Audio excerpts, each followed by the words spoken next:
Nós vamos então gravar, né, a palavra do turno dessa noite, do dia 3 de maio de 2020.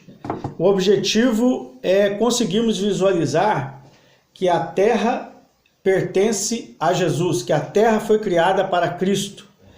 E a terra, quando ela foi criada para Cristo, ela não é descartável. A terra não vai ser simplesmente para o homem habitar e depois Deus extinguir com a terra. Pelo contrário, a terra ela é permanente, ela é eterna. Né? Eu gosto muito de uma frase que eu ouvi do Chris Valentin: a terra é o primeiro céu. Vamos dizer assim. Nós sabemos que o Éden estava aqui. O Éden foi recolhido após o homem ter pecado. O Monte Sião foi retirado. Né? Ele ficou numa dimensão espiritual, foi tomado dessa dimensão. Né? E nós sabemos, conforme Apocalipse, capítulo 19, né, lá do versículo 19 em diante, depois no capítulo 20, que quando Jesus Cristo ele volta, né, quando ele vem reinar, ele vai reinar de Jerusalém. Jerusalém vai ser a capital do mundo, é de lá que ele vai reinar. E uma coisa interessante é que durante 1000 anos ele reina, e depois, conforme Apocalipse 21, o próprio Pai vem habitar na terra. Então isso é muito profundo e muito precioso nós entendermos. Então, quando nós vemos lá em Gênesis capítulo 1, versículo 1, no princípio Deus criou os céus e a terra, em Cristo Deus criou os céus e a terra. E Deus criou os céus e a terra para quem? Para o Filho. No Filho ele criou tudo e tudo é para o Filho. Por isso que Paulo vai dizer, né, em Romanos 11:33, porque dele, por ele e para ele são todas as coisas. Então, a terra é herança. E uma coisa interessante que nós vamos ver desde o começo, né? Deus sempre falando com o homem que a terra era uma herdade, era uma herança, era uma possessão. Ele vai falar isso para Abraão, né? Depois nós vamos ver Romanos 4:13, onde o próprio Deus vai falar para Abraão que ele é o herdeiro do mundo, herdeiro da terra, por isso ele deixa de ser pai de multidão e passa a ser pai de nações, né? Porque representa todas as nações da terra, representa a terra. E outra coisa muito significativa é que Israel era uma grande figura. Então Israel estava no Egito, havia uma promessa para Abraão da terra de Canaã. Nós já aprendemos que a palavra Canaã vem do filho, de um dos filhos de Noé, que era Canaã. Alguns falam Cã ou Cão, mas era Canaã o nome correto e quer dizer terras baixas. E foram os 7 descendentes, de Cã ou de Canaã que vão povoar aquela terra. Era um povo extremamente pecaminoso, era um povo que adorava outros deuses.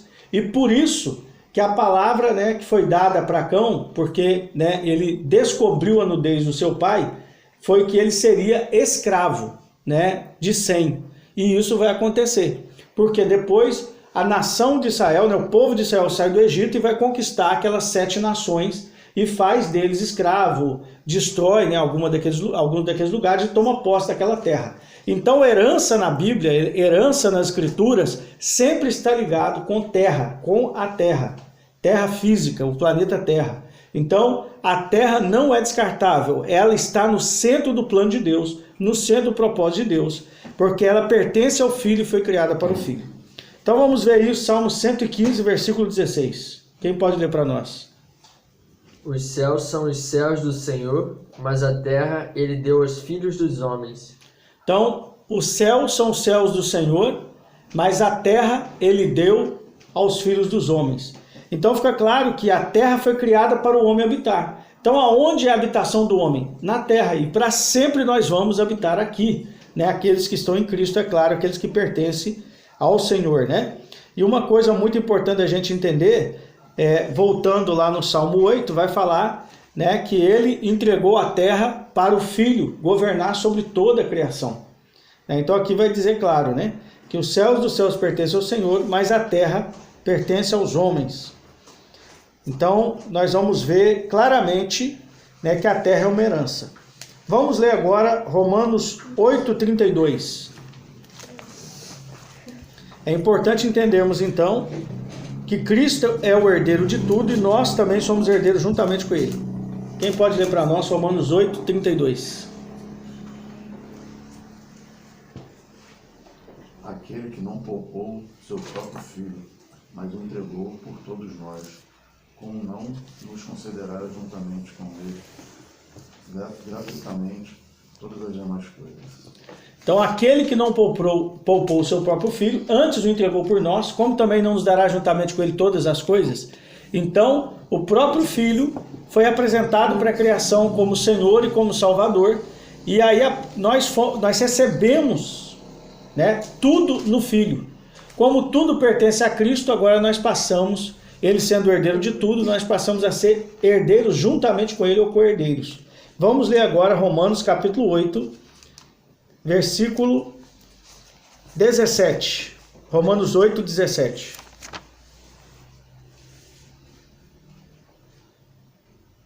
Se somos filhos, então somos herdeiros, herdeiros de Deus e co-herdeiros com Cristo, se de fato participamos dos seus sofrimentos, para que também participamos da sua glória. Então vai ficar claro, né, que nós somos herdeiros de Deus e co-herdeiros com Cristo.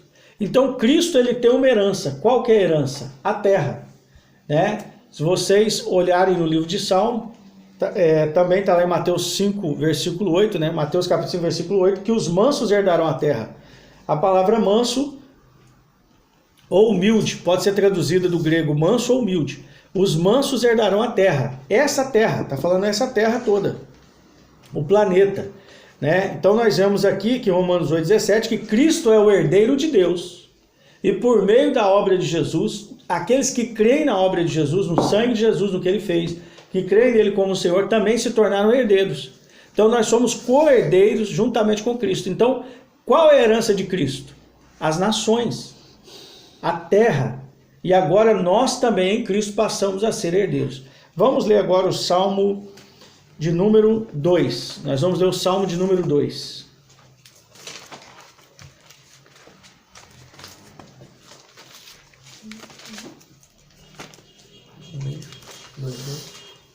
Salmo 2. Vamos ler a partir do 1. Vamos ler o Salmo 2 todo. Jesus é herdeiro e nós somos co-herdeiros.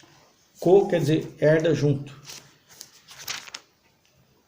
Porque se enfurecem as nações e os povos imaginam coisas vãs. Os reis da terra se levantam e as autoridades conspiram contra o Senhor e contra o seu ungido, dizendo: vamos romper os seus laços e sacudir de nós as suas algemas? Aquele que habita nos céus dá risada. O Senhor zomba deles. Na sua ira, a seu tempo lhes falará, e no seu furor os deixará apavorados, dizendo: eu constituí o meu rei sobre o meu santo monte Sião. O rei diz: proclamarei o decreto do Senhor. Ele me disse: você é meu filho, hoje eu gerei você. Peça, e eu lhe darei as nações por herança, e as extremidades da terra por sua possessão. Com uma vara de ferro você as quebrará, e as despedaçará como vasos de oleiro. Agora, pois, ó reis, sejam prudentes, deixem-se advertir, juízes da terra. Sirvam o Senhor com temor e alegram-se nele com tremor. Beijem o filho para que não se irrite e não pereça no caminho, porque em breve se assentará a sua ira. Bem-aventurado dos que nele se refugiam. Isso. Então o Salmo 2 vai ficar evidente que o filho é quem herda todas as coisas, que as nações pertencem ao filho, e ele vai dizer, o próprio Deus diz: você é o meu filho, hoje te gerei, pede-me e darei as nações por herança. E quando nós sabemos que a promessa foi feita a Abraão, a promessa foi feita ao seu descendente. A promessa foi feita ao seu descendente como sendo um só, como está escrito em Gálatas. E esse descendente era Cristo, o descendente de Abraão era Cristo, porque Isaac era uma figura, né? Era um tipo de Cristo. Isaac quer dizer riso, alegria, né? Nós sabemos que Cristo, que Jesus é o lugar do prazer de Deus. Nele o Pai tem todo o prazer, nele o Pai tem toda a alegria, nele o Pai tem toda a satisfação. Então nós vamos ver que no Salmo 2 fica declarado: pede-me e te darei as nações por herança. Este é o meu rei. Este é o meu rei. Jesus é o rei que há de reinar sobre a terra. A terra pertence a ele. E nós recebemos a terra por herança juntamente com ele. Vamos ler também Zacarias capítulo 14, versículo 9.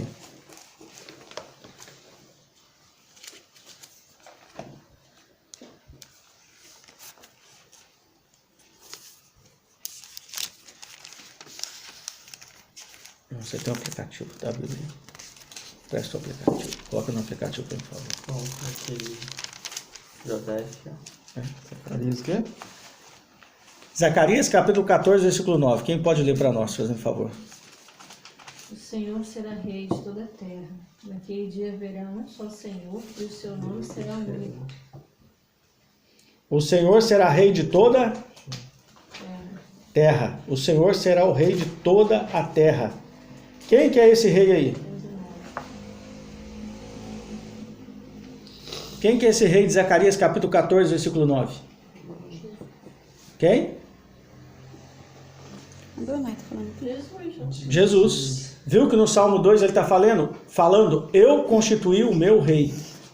Eu levantei o meu rei. Eu constituí o meu rei. Salmo 2. E agora Zacarias capítulo 14, versículo 9. Nós vamos ver que ele reinará, né, sobre toda a terra. As nações pertencem a ele. Vamos ler agora Romanos capítulo 4, versículo 13.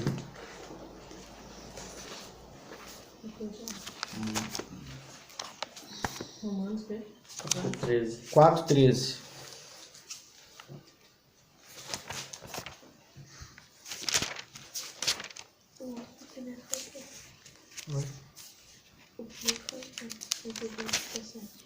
Salmos 8. Então, Salmo 115, 16. é o que eu li semana passada. Vamos lá? Quem encontrou aí pode ler para nós?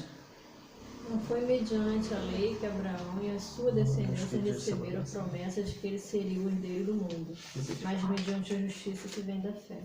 Então olha só, Abraão recebeu a promessa, ele e a sua descendência, de serem herdeiros do mundo, da terra. Por isso que o nome de Abraão foi trocado de pai de multidão para pai de nações. Por quê? O descendente que vinha de Abraão era Cristo. Então, a descendência de Abraão, a partir de Cristo, herda a terra, recebe a terra como herança. Salmo 24, versículo 1. Vamos ler esse salmo.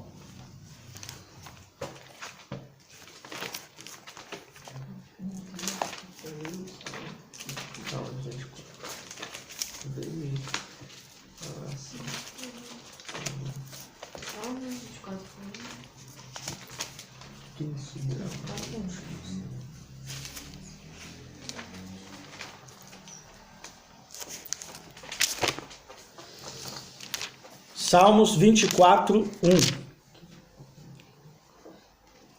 Quem pode ler para nós? Até. Pode ler. O Senhor pertence à terra e supre o mundo e os que nele habitam. Do Senhor é a terra e a sua plenitude, o mundo e todos aqueles que nele habitam. Então, do nosso pai é a terra, do nosso pai é a terra, o mundo e todos aqueles que nele habitam. Ele deu a terra de presente para o filho. Ele é dono de tudo. Olha agora, vamos ler lá os Salmos 37, versículo... Nós vamos ler o versículo 11 e depois nós vamos ler também o versículo 29.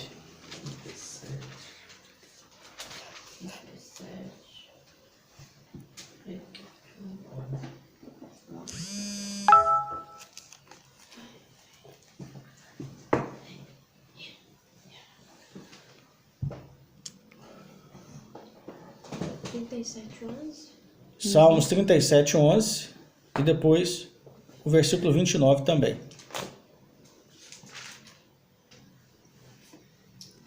Mas os humildes herdarão a terra e se deleitarão em paz abundante.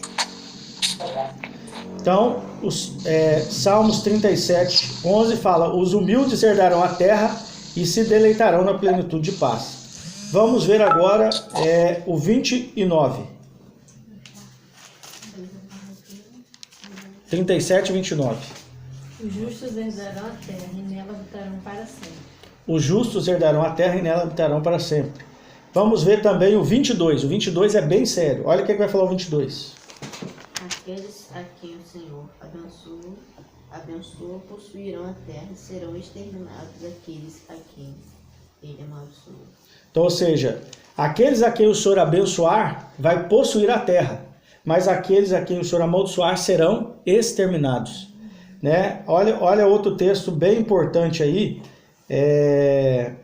Nós vamos ver o 37, 34. Salmos 37, versículo 34.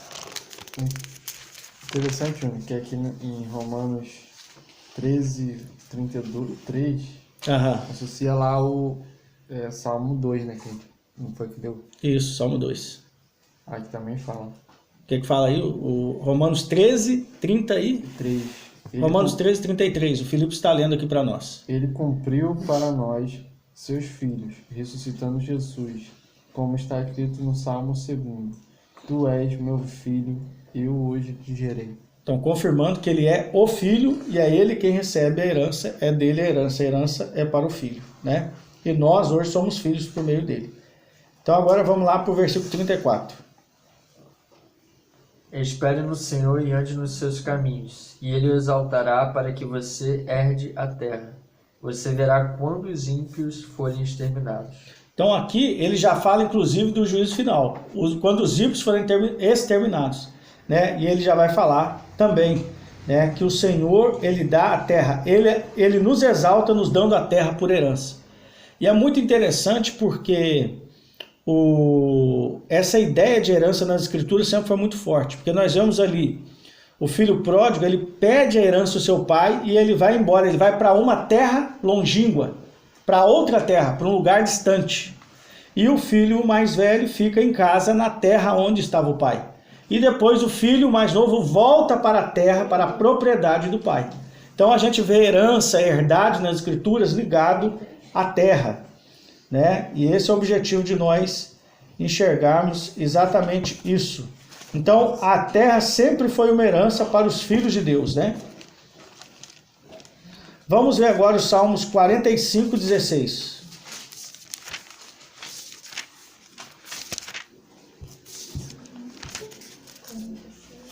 (45, 16).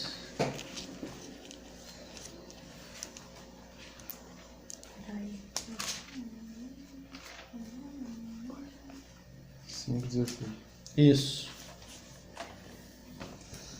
Os teus filhos sucederão no trono dos teus pais. Por toda a terra os tornarás príncipes. Olha só, por toda a terra os tornará príncipes, porque só os sacerdotes governam, né? Então essa já era uma promessa antiga de Deus. Agora vamos ver aí o Salmo 47, versículo 2.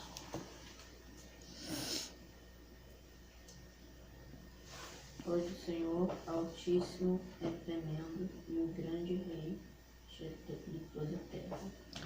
Aqui é interessante porque está falando do Pai, pois o Senhor, o Altíssimo, inspira reverência e é o grande rei sobre toda a terra.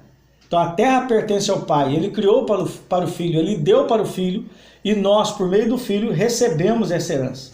Agora, versículo 7 do Salmo 47.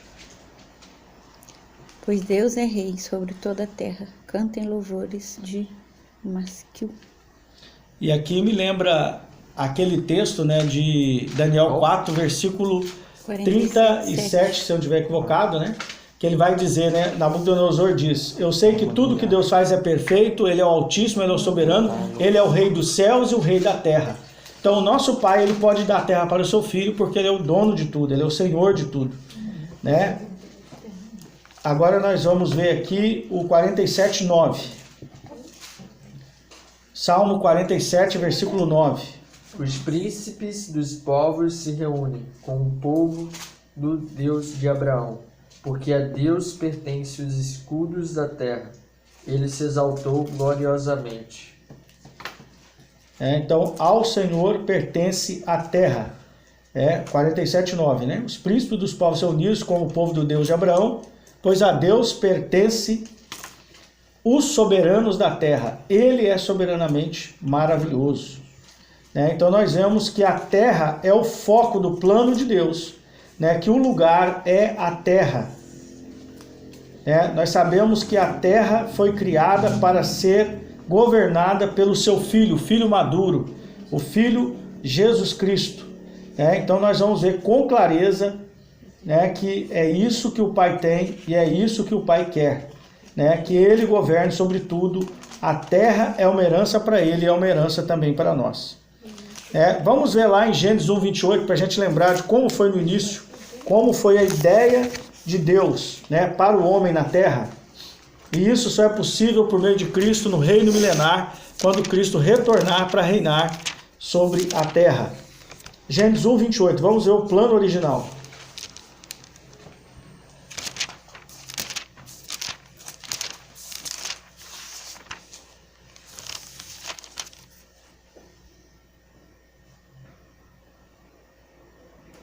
Quem pode ler para nós?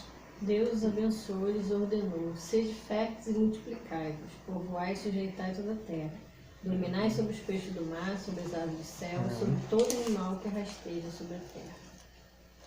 Então aí nós vemos com clareza o plano original de Deus, que era o homem governando sobre a terra, que era o homem reinando sobre a terra. Mas nós sabemos que infelizmente o homem caiu, pecou, e ele perdeu então esse direito de governar. O nosso Senhor Jesus, ele vem e ele restaura esse direito, ele recebe esse direito do Pai. Deus, o Pai, o exaltou soberanamente. Toda a autoridade foi dada a Jesus nos céus e na terra, e agora então ele tem todo o poder. E nós que cremos nele, nós que estamos unidos a ele, pela nossa fé, unido a Cristo, nós também recebemos essa oferta. E é muito interessante como o Salmo 37 vai dizer, que os humildes herdarão a terra. Vamos ler agora Mateus capítulo 5, versículo 8.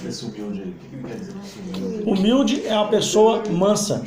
Humilde é alguém que não se considera alguma coisa sem Deus. Ou seja, ele necessita completamente de Deus.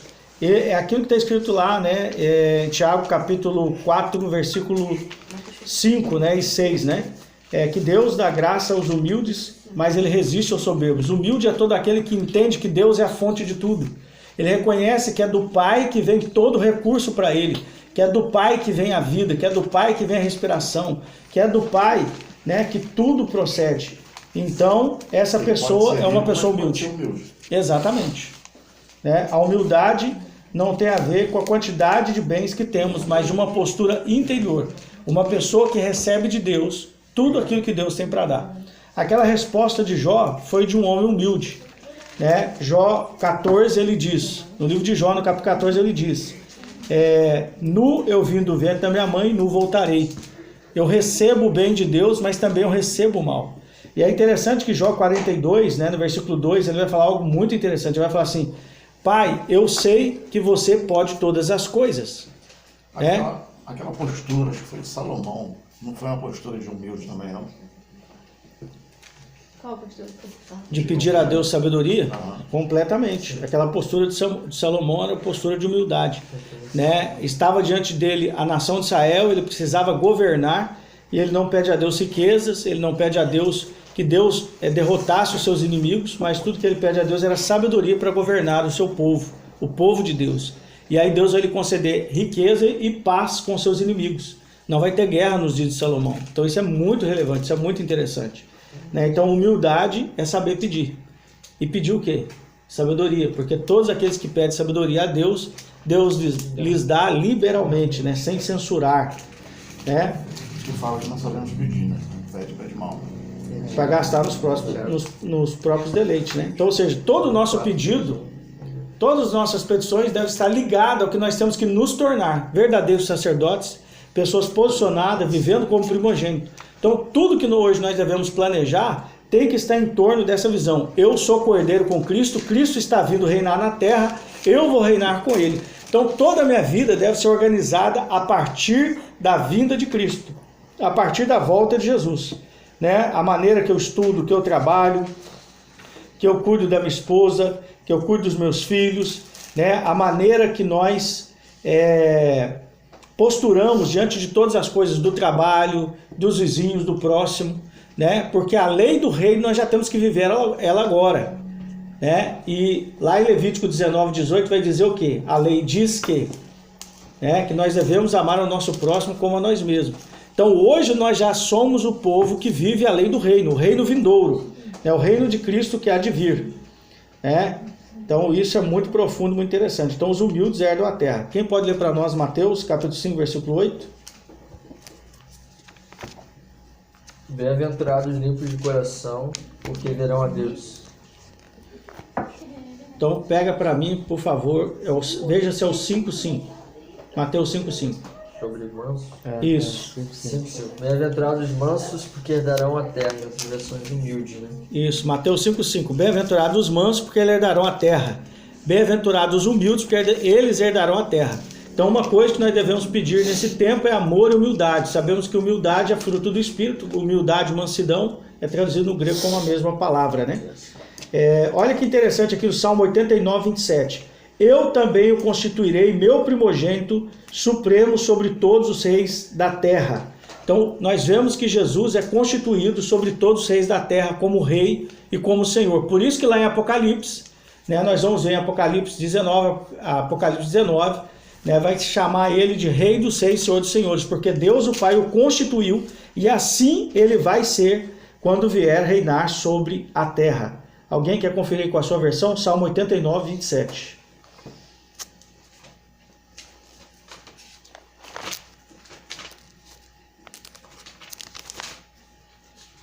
Também nomearei meu primogênito, o mais exaltado dos reis da terra. Tá bem parecido, né?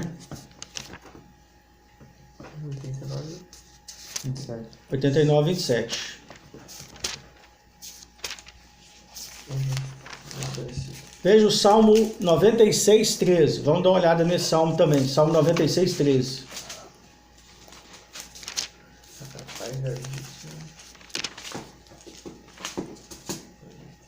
Muita coisa pra falar.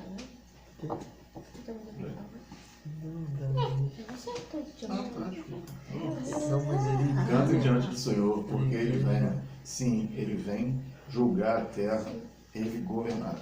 Então o Salmo 96, 13 fica claro que o Senhor vem, ele virá para governar sobre a terra. Ele vai julgar e governar a terra, né? Então assim, nós temos muitos textos falando claramente, né, que o nosso Senhor vai reinar na terra, né, e que toda a terra vai adorá-lo. Quando nós vemos, né, quando você lê, sim. Desculpa, só não pode perder ali. Ele já não reina através dos filhos? Não. O nosso Pai, ele é o Rei dos céus e Rei da terra. Todos os acontecimentos estão debaixo do seu controle, da sua vontade.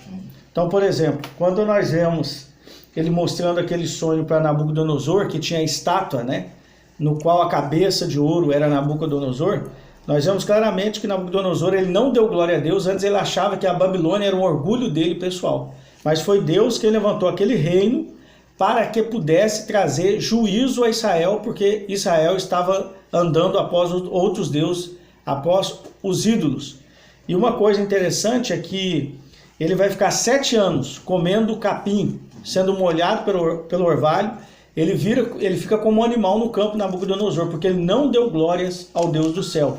E uma coisa muito interessante é o quê? Então nós vemos que o Senhor, ele estabeleceu uma agenda, um plano de 7.000 anos, ou 70 séculos.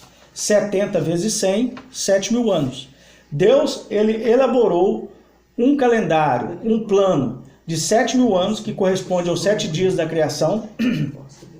Os 7 dias da criação era para nós uma figura, porque um dia para Deus é como 1.000 anos como um dia. Salmo 90, versículo 4. Então, os 7 dias da criação, tendo os 7 dias de Deus, olhando para a história como 7 dias de Deus, nós temos 7.000 anos. Então, Cristo, ele vem reinar no final do 6º milênio, né? Ele vem reinar e ele vai estabelecer, né, o seu governo, ou seja, sobre toda a terra. E quando nós olhamos para isso, Jesus, quando ele nos ensina a orar, ele fala assim, Mateus 6,9, Pai nosso que estás no céu, santificado seja o teu nome, venha sobre nós o teu reino. Então assim, ele reina sobre a história. Ele tem o controle da história sobre o plano de apresentar o seu filho. Porque nós temos que entender que a terra foi criada, né, para Jesus, que a terra foi criada para o filho. Que o filho é o alvo do seu amor. O centro do plano de Deus não é a salvação do homem. O centro do plano de Deus é Jesus Cristo, é o seu amor pelo filho. É dar ao filho todas as coisas e apresentar o filho para tudo aquilo que ele criou. Então o que nós vamos ver com muita clareza? Que o pai ele estabeleceu 7 milênios para colocar tudo debaixo dos pés do filho para que ele governe. Nós temos vários textos, né, que falam exatamente sobre isso. 1 Coríntios 15, Hebreus, né, me parece capítulo 7, capítulo 6. Nós vamos ver vários textos nos Salmos também falando, né, que todas as coisas, Salmo 110, né, falando que todas as coisas estão sendo colocadas debaixo dos pés de Cristo, né, para que ele reine, para que ele devolva o reino ao Pai. Então no Salmo, aliás, em Mateus 6, 9, vai nos ensinar a clamar pedindo o reino de Deus. Porque aonde o reino de Deus está? No lugar onde a sua vontade é feita. Então hoje na terra a vontade de Deus é feita? Não. Porque os homens estão no estado de rebelião, de desobediência. Nós que agora estamos em Cristo, estamos crescendo, estamos nos tornando filhos maduros. Estamos sendo desenvolvidos, porque só os filhos maduros governam. Né? Paulo chega a dizer que enquanto somos meninos, não recebemos autoridade para governar. É necessário, né, que nos tornemos filhos maduros. Então, na verdade, nós estamos sendo esticados, desenvolvidos, nós estamos nos tornando sacerdotes, nós estamos aprendendo a oficiar como sacerdote. E então, quando Cristo vier reinar sobre a terra, ele vai estabelecer o seu governo, nós vamos participar do seu governo, nós vamos receber autoridade sobre cidades. O evangelho vai continuar sendo pregado no milênio, porque nós vamos ter pessoas das nações aqui, porque um dos serviços sacerdotais é a pregação do evangelho. Romanos capítulo 15, versículo 16, Paulo vai dizer que o dever dele sacerdotal é pregar o evangelho do reino, para que as pessoas possam se tornar uma oferta aceitável e agradável diante de Deus, possam se tornar um sacrifício vivo. Então o Pai ele reina soberano sobre o plano, sobre o que ele estabeleceu. Ele é dono da terra, ele é dono de tudo e ele criou tudo isso para o seu filho. Mas existe uma rebelião em curso, que começou lá no Éden, para que Cristo fosse conhecido como Senhor e como Salvador. Ele precisava apresentar o seu Filho. Então uma das chaves mais importantes para nós é entender que Jesus Cristo é o Filho de Deus. Lembra quando ele falou isso para Pedro em Mateus 16? O que as pessoas dizem que eu sou? E depois ele perguntou para os discípulos, o que vocês dizem que eu sou? E aí Pedro recebe a revelação de Deus e ele vai dizer, tu és, né, o Cristo, filho do Deus vivo, tu és o Messias, tu és o libertador da terra, tu és o filho do Deus vivo.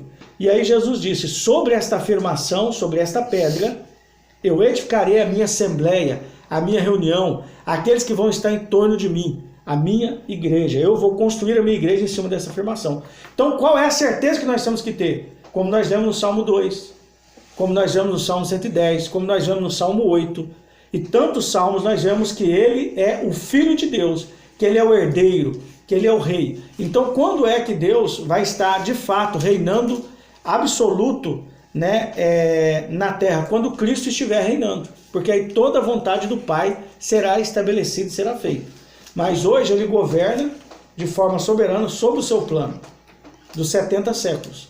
E eu falo isso 70 séculos porque quando Jesus disse que se nós fizéssemos discípulos, eles estariam conosco até a consumação dos séculos.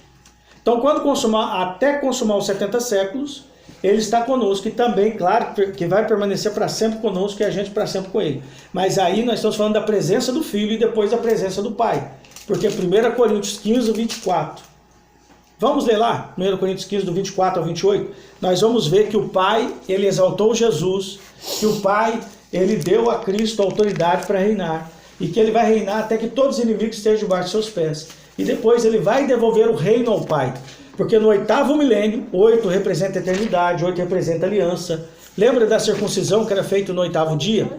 A mulher adúltera em João capítulo 8, que é perdoada no 8º dia da festa de tabernáculos. Isso representa que Deus fará uma aliança com os habitantes da terra. Ele vai cumprir aquilo que está lá desde o início. Eu serei o seu Deus e vocês serão o meu povo. Essa fala de Deus vai cumprir no 8º milênio. 15? É 15 ou 4? 24. 4, 28. 15. Perdi agora o texto aqui. Para onde? 1 Coríntios 4. 15. 1 Coríntios 15, versículo 24 e versículo 28. 1 Coríntios 15, Obrigada. versículo 24 e versículo 28. Tô sem correr.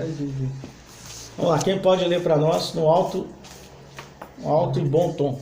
15, 20. 1 Coríntios 15, Do 24. 24 ao 28. Ok, vou ler. Então virá o fim, quando ele entregar o reino ao Deus e Pai, quando houver destruído todo o principado, bem como toda a potestade e poder. Porque é necessário que ele reine, até que tenha posto todos os inimigos debaixo dos seus pés. O último inimigo a ser destruído é a morte, porque ele sujeitou todas as coisas debaixo dos seus pés. E quando diz que todas as coisas lhe estão sujeitas, certamente exclui aquele que tudo lhe sujeitou. Quando, porém, todas as coisas lhe estiverem sujeitas, então o próprio Filho também se sujeitará àquele que todas as coisas lhe sujeitou, para que Deus seja tudo em todos. Então nós vemos aí algo profundo, algo poderoso, né? Nós vemos com clareza que Cristo ele recebe a autoridade do Pai, ele vai colocar todos os inimigos debaixo dos seus pés, e depois nós vamos ver o próprio Filho sujeitando tudo ao Pai, e o reino de Deus sendo estabelecido. Quem pode ler para nós Efésios capítulo 5, versículo 5? Efésios capítulo 5, versículo 5. É importante a gente entender esse texto também, né? Efésios capítulo 5, né? Vamos dar uma olhadinha nesse texto. Efésios capítulo 5, versículo 5. Aí, isso. Portanto, podeis estar bem certo disso. Nenhum imoral ou impuro ou ganancioso que é idólatra tem herança no reino de Deus. Só está isso no reino de Cristo? De Cristo e de Deus. No reino de Cristo e no reino de Deus. Então nós vemos claramente aí, em Efésios 5:5, falando do reino de Cristo e do reino de Deus. Do reino do Messias e do reino de Deus. Existe diferença? Sim. Porque o reino de Cristo é o 7º milênio. Vai começar quando termina a volta de Jesus, quando termina esse presente século, essa presente era, começa o reino de Cristo. E ele vai reinar por 1000 anos. Esse é o reino do Messias. E depois vem o reino de Deus. Então está dizendo aí, aquele que é imoral, idólatra, imoral e ganancioso, que é idólatra, essa pessoa não tem parte no reino de Cristo e no reino do Messias. Vai reinar 1000 anos. 1000 anos. Um dia de Deus. Um dia para Deus é 1000 anos. Então vamos lá, agora vamos ler um texto aqui em Hebreus. Eu queria que vocês olhassem comigo esse texto em Hebreus também. Tem um texto aqui muito precioso.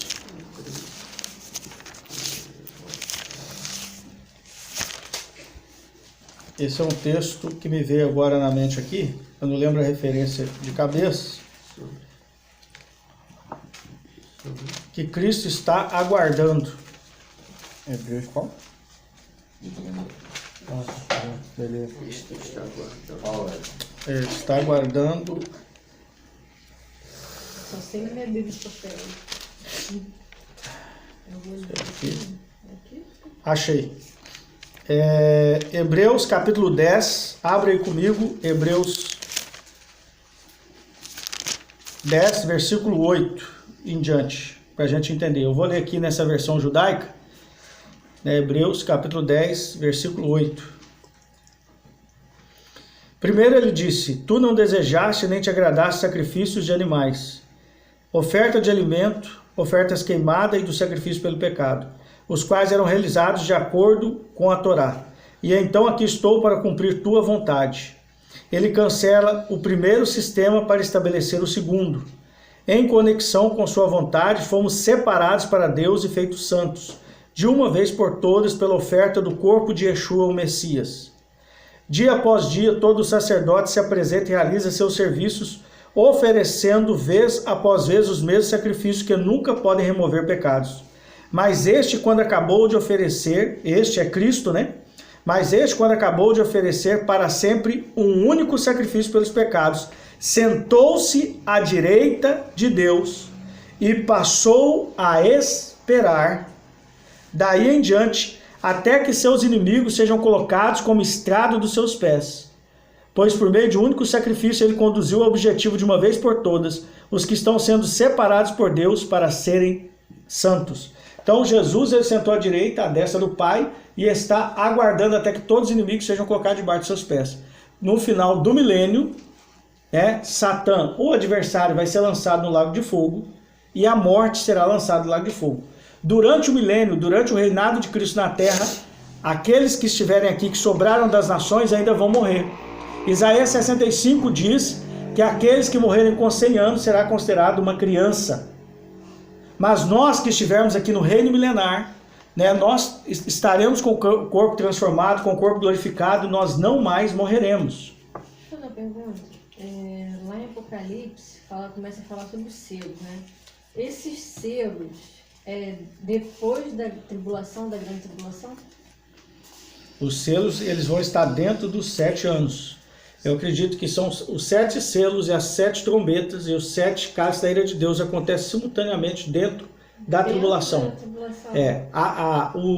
As trombetas, porque parte começa ali no início dos 7 anos e depois as partes mais sérias e mais graves das trombetas, dos selos, das trombetas e das taças da ira de Deus estarão dentro, da grande tribulação, dentro dos últimos 42 meses.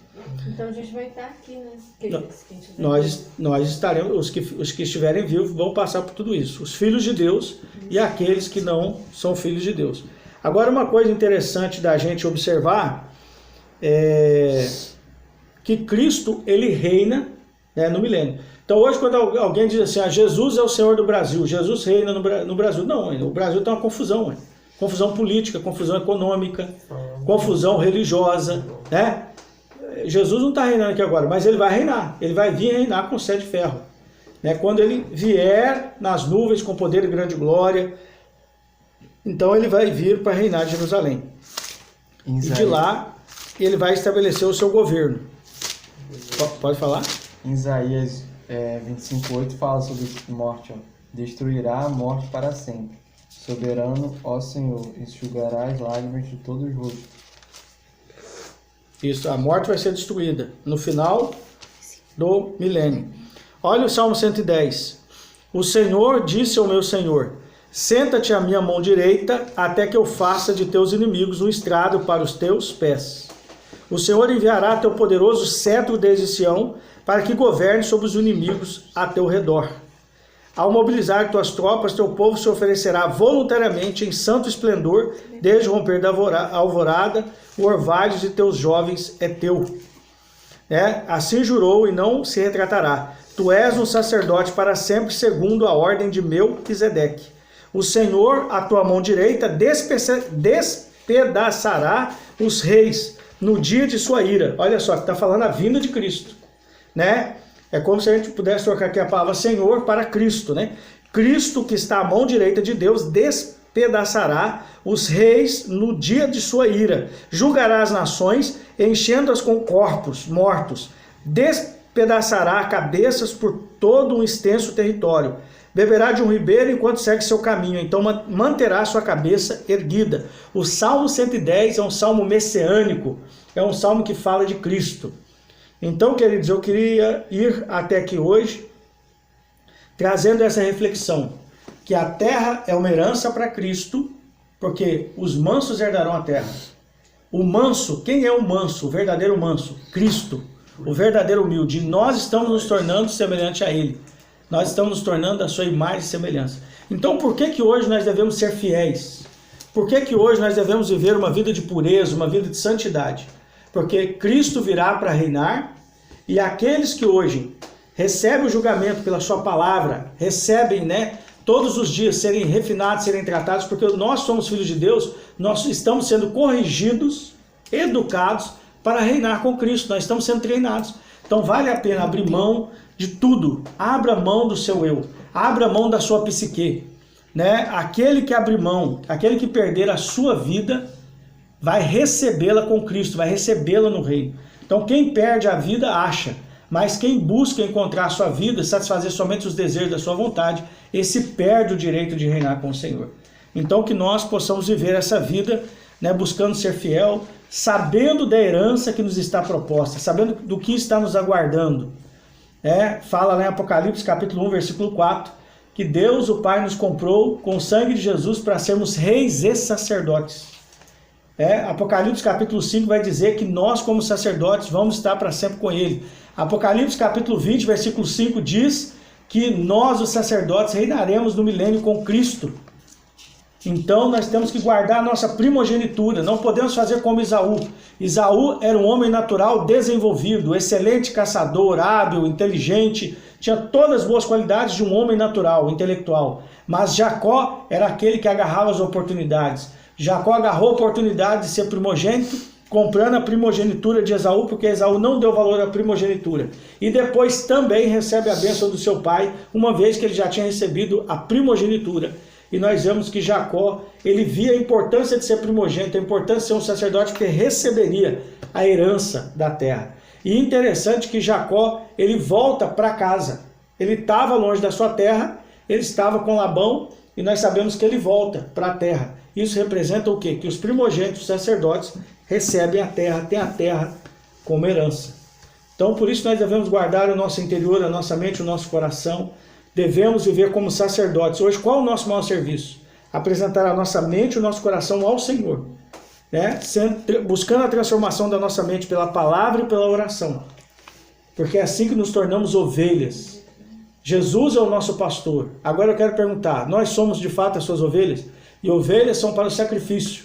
Abel cultivava ovelhas não para alimentar, porque o homem só foi comer carne depois de Gênesis 9, depois do dilúvio. O homem só alimentava de ervas e semente até o dilúvio. Então por que Abel cultivava ovelhas? Para o sacrifício.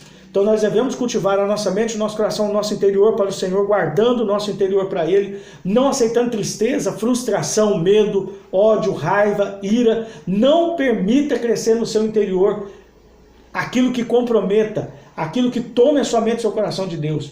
O que você foi estudar, o que você foi trabalhar, o que você conquistar nessa terra, as posses que o Senhor te der, que tudo seja para trazer o reino de Deus. Que tudo seja para glorificar o nome do Senhor. Que tudo você possa transformar em galardão, em recompensa diante do Senhor. Então nós devemos ter a clareza que a terra é uma herança para Cristo e uma herança para nós. Então aquele texto, Romanos 8,17, é uma chave. Somos herdeiros de Deus e co-herdeiros com Cristo. E qual a herança de Cristo? A terra. A terra é a herança de Cristo. Ele virá para reinar e vai restaurar a terra para entregar ela ao Pai, conforme 1 Coríntios 15, 28. Então viva como sacerdote, viva como uma pessoa piedosa, busque o amor, o temor ao Senhor, busque a humildade, deseje esse fruto do Espírito com toda intensidade, para que você possa reinar agora em vida, sendo conformado na morte de Cristo, se tornando um cordeiro agora, para ser uma oferta viva, para que também nós possamos reinar com Ele e aparecer com Ele em glória na sua vinda. Então, queridos, essa palavra que eu gostaria de deixar para vocês, nesse primeiro dia da semana, para que você meditasse e guardasse no seu coração. Vale a pena viver para Cristo e com Cristo, porque há uma grande herança nos esperando e passaremos a eternidade com Ele, reinando com Ele. Tá ok? Então, seguimos juntos. Vou deixar esse vídeo aqui no canal para que vocês possam ouvir e estudar também aí, tá bom? Shalom seja sobre todos vocês. Um grande abraço.